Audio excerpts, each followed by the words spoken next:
नमस्कार मंडळी. वटपौर्णिमा हा सण ज्येष्ठ महिन्यातील पौर्णिमेला साजरा केला जातो. या दिवशी सुवासिनी स्त्रिया आपल्या पतीला दीर्घ आयुष्य, उत्तम आरोग्य आणि सुखी संसारासाठी वडाच्या झाडाची पूजा करत असतात. या सणामागे सावित्री आणि सत्यवान यांची पौराणिक कथा प्रसिद्ध आहे. सावित्रीने आपला दृढ निश्चय, बुद्धिमत्ता आणि पतिव्रतेच्या सामर्थ्याने यमराजांकडून सत्यवानाचे प्राण परत मिळवले होते. बघा, यंदा वटपौर्णिमा कधी आहे, पौर्णिमा तिथी कधी सुरू होणार आहे आणि कधी संपणार आहे, पूजेसाठी शुभ मुहूर्त कोणता आणि या दिवशी सुवासिनी स्त्रियांनी कोणत्या रंगाची साडी नेसावी, कोणत्या रंगाची साडी नेसू नये, कोणत्या रंगाच्या बांगड्या घालाव्यात, या दिवशी काय करावे, काय करू नये, याबद्दल संपूर्ण माहिती मी तुम्हाला या व्हिडिओमध्ये देणार आहे. त्यामुळे व्हिडिओ शेवटपर्यंत पहा आणि आपल्या चॅनलवरती नवीन असाल तर चॅनलला सबस्क्राईब करायला विसरू नका. बघा, सर्वात अगोदर वटपौर्णिमा कधी आहे, तर हिंदू पंचांगानुसार ज्येष्ठ महिन्यातील पौर्णिमा तिथीला वटपौर्णिमा साजरी केली जाते.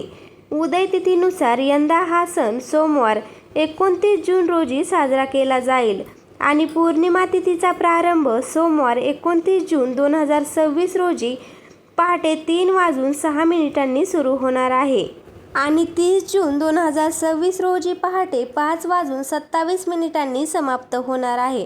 आणि 29 जून रोजी सूर्योदय तिथी असल्यामुळे याच दिवशी सर्व सुवासिनी स्त्रियांनी वटपौर्णिमेचे व्रत करायचे आहे. तसेच बघा, शास्त्रानुसार वटपौर्णिमेची पूजा ही शुभ मुहूर्तावर आणि राहू काळ टाळून करावी. वटपौर्णिमेच्या पूजेसाठी शुभ मुहूर्त हा सकाळी 6:30 ते दुपारी 12:30 या वेळेत पूजेचा सर्वोत्तम मुहूर्त आहे. आता बघा, पूजेसाठी लागणारे साहित्य. पूजेला जाण्यापूर्वी ताटात या सर्व गोष्टी एकत्र करून ठेवा. हळदी, कुंकू, अक्षता आणि फुले, पांढरा धागा, 5 प्रकारची फळे, विड्याची पाने आणि सुपारी, ओटी भरण्यासाठी खण आणि नारळ, तसेच अर्घ्य देण्यासाठी पाण्याचा तांब्या आणि सुवासिनींना देण्यासाठी गहू किंवा तांदूळ आणि त्याचबरोबर फळे, या सर्व वस्तू आपल्याला घ्यायच्या आहेत. बघा, सकाळी लवकर उठून स्नान करावे. या दिवशी सुवासिनी महिलांनी छान नटून थटून हिरव्या बांगड्या आणि पारंपरिक पोशाख, साडी परिधान करावी. पूजेची तयारी करावी. सर्वप्रथम वडाच्या झाडाजवळ जाऊन तिथली जागा स्वच्छ करावी. झाडाच्या मुळाशी हळदी कुंकू व्हावे, अक्षता आणि फुले अर्पण करावीत आणि त्यानंतर वडाला 5 फळे, विशेषतः आंबा अर्पण करावा. विड्याची पाने, सुपारी अर्पण करावी आणि पुरणपोळीचा किंवा फराळाचा नैवेद्य दाखवावा. त्यानंतर वडाची खण नारळाने ओटी भरावी आणि त्यानंतर पांढरा सुती धागा घेऊन वडाच्या झाडाला 7 प्रदक्षिणा घालाव्यात आणि प्रदक्षिणा घालत असताना 7ही जन्मी हाच नवरा मिळू दे, त्याला दीर्घ आयुष्य लाभू दे आणि आमचा संसार सुखाचा होऊ दे, हाच विचार मनात ठेवावा आणि प्रदक्षिणा घालून झाल्यानंतर इतर सुवासिनींची ओटी भरून घ्यावी आणि नंतर सत्यवान आणि सावित्रीची कथा पूजा झाल्यावर आवर्जून ऐकावी. अशा पद्धतीने आपल्याला वडाची पूजा करून घ्यायची आहे.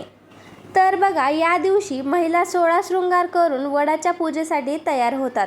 ज्या नववधू असतात त्यांच्यासाठी ही पहिली वटपौर्णिमा अत्यंत खास असते.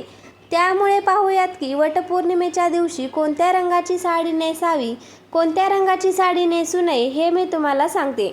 तर बघा, वटपौर्णिमेसाठी सर्वात पहिला शुभ रंग आहे तो म्हणजे लाल रंग. आपल्या भारतीय संस्कृतीत लाल रंगाला अत्यंत शुभ मानले जाते.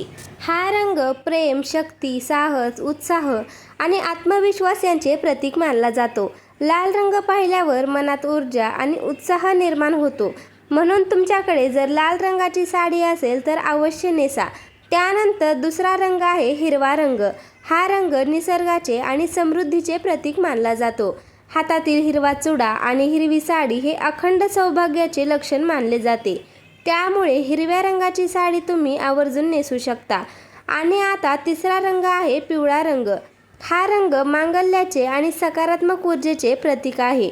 पिवळा रंगही खूप जास्त शुभ मानला जातो. म्हणूनच तुमच्याकडे जर पिवळा रंग असेल तर ती साडी देखील तुम्ही नेसू शकता.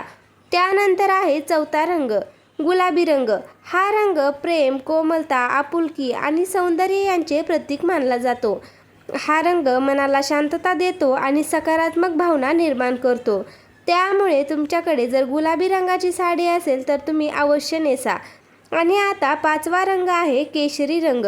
हा रंग उत्साह, शौर्य, त्याग, ऊर्जा आणि अध्यात्म यांचे प्रतीक मानला जातो. हा रंग स्त्रीच्या सौभाग्याला, तेज आणि तिच्या व्यक्तिमत्त्वाला आकर्षकता प्रदान करतो. त्यामुळे जर तुमच्याकडे केशरी रंगाची साडी असेल तर तुम्ही आवर्जून नेसा. या 5 रंगांपैकी तुमच्याकडे कोणतीही साडी असेल तर तुम्ही नक्की नेसा. तसेच बघा, काही रंग आपल्याला परिधान करणे टाळायचे आहेत. त्यातील एक रंग म्हणजे काळा रंग. अनेक शुभ आणि धार्मिक प्रसंगी काळा रंग टाळला जातो.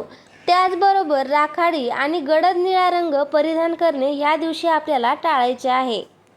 तर आता बघा, बांगड्या कोणत्या रंगाच्या घालाव्यात. हिरव्या रंगाच्या काचेच्या बांगड्या तुम्ही घालू शकता. जर तुम्हाला साडीवर मॅचिंग बांगड्या घालायच्या असतील तर तुम्ही त्या देखील घालू शकता. पण बांगड्या घालताना काचेच्या बांगड्या नक्की घाला. कारण वटपौर्णिमेला विवाहित स्त्रिया काचेच्या बांगड्या घालतात, तेव्हा काचेच्या बांगड्या या सौभाग्य, आनंद आणि पतीच्या दीर्घ आयुष्याचे प्रतीक मानल्या जातात.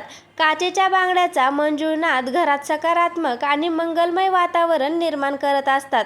त्यामुळे तुम्ही काचेच्या बांगड्या आवर्जून नक्की घाला. तर मंडळी, कसा वाटला तुम्हाला आजचा व्हिडिओ मला कमेंट्समध्ये नक्की सांगा. व्हिडिओ आवडला असेल तर एक लाईक करा आणि व्हिडिओ जास्तीत जास्त लोकांपर्यंत शेअर करा. आणि असेच माहितीपूर्ण व्हिडिओज पाहण्यासाठी आपल्या चॅनलला सबस्क्राईब करायला विसरू नका. धन्यवाद.